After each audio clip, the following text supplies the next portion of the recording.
You took advantage of Arthur when he was grief-stricken and alone. You isolated him and poisoned his mind. You made him believe he was the one true king. The queen shot back. Suddenly, he wouldn't let Tedros and my Betty have their usual play dates. He wouldn't meet with me or any other leaders. Arthur lost respect in the last months of his life because of you, which is why no one trusts you.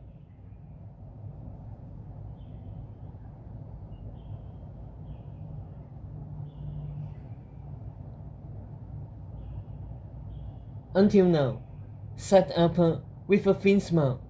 Seems like we found the one true king after all. And yet there's one wing still left, the queen replied, worn by a son of Arthur who reminds me more of the Arthur I knew than the one you currently advise. If there is such a thing as the one true king, perhaps it's Tedros. Alpa's face darkened. Well, let King Ryan know the next time your children are in danger, he should leave them to their fate. For the first time, the queen looked shaken. Sophie hadn't the faintest clue what they were prattling on about. All she knew was she needed that scroll in the queen's bed. Everything else had slouched away in the pounding flood of her head. Indeed, she had almost forgotten who the woman seated in front of her was.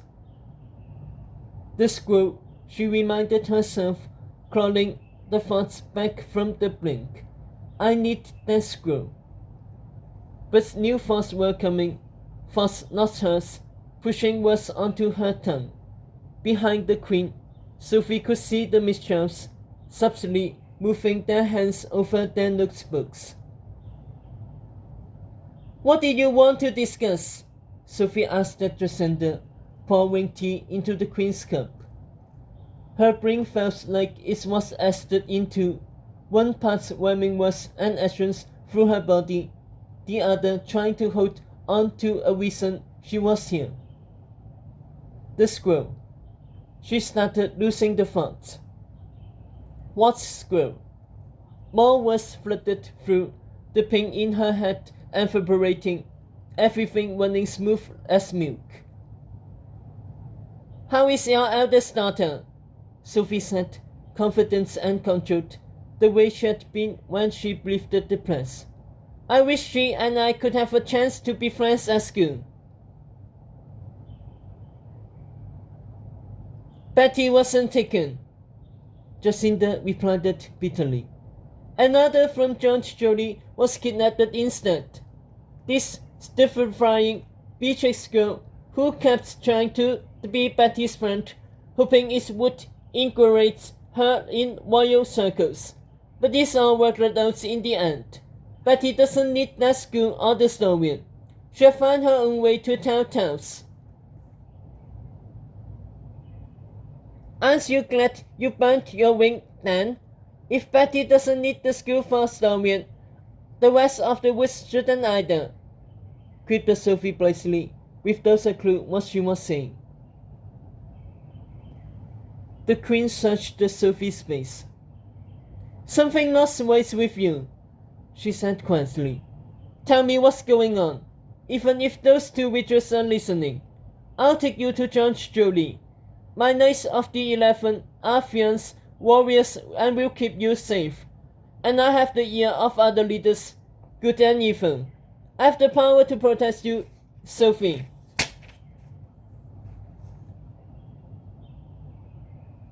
Jacinda looked back at the Mistral sisters, as if expecting them to refute or attack, but Alpa and Omida said nothing, their hands fidgeting over their notebooks.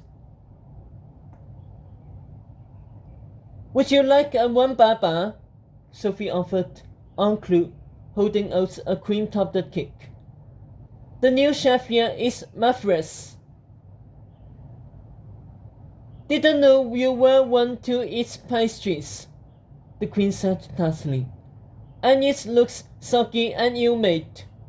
Jacinda looked at eyes with Sophie. I saw you at Tedros' execution. I saw you and your dean. I know whose side you are really on. Sophie's mind went stiff, the scripts apart.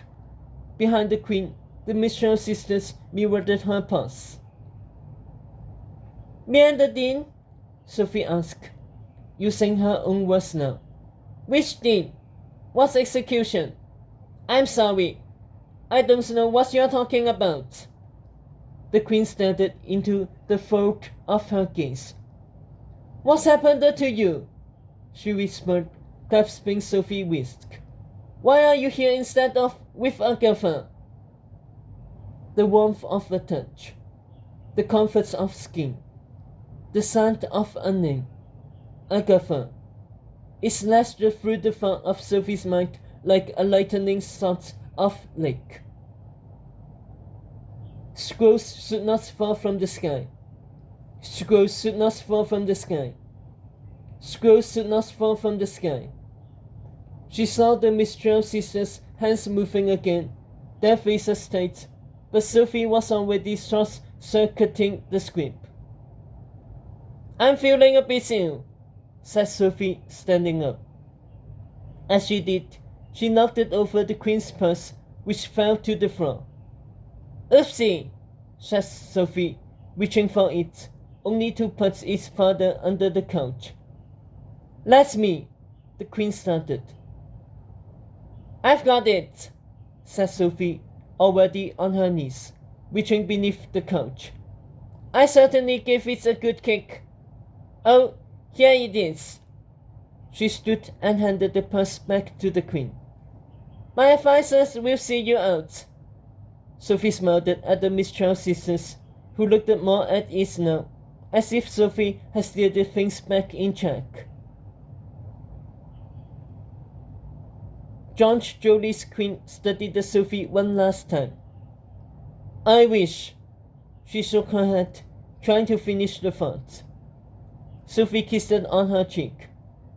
Thank you, she whispered. Then, before anyone could say another word, the princess ushered herself back to her chambers like a good little girl. Something was inside her head.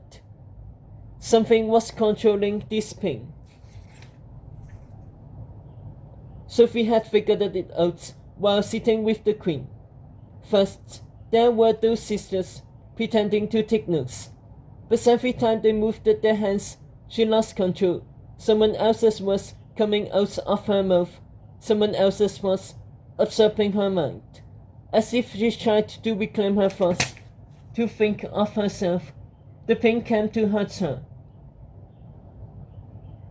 Yes, the pain attacked even when the mistrals weren't there. She could feel it now, slithering around her mind, waiting to strike. Which means the mistrals might be able to control the pain. But still once its source. The source was her head, inside her head. She didn't know yet what was causing this pain exactly, but she knew how to keep it at bay.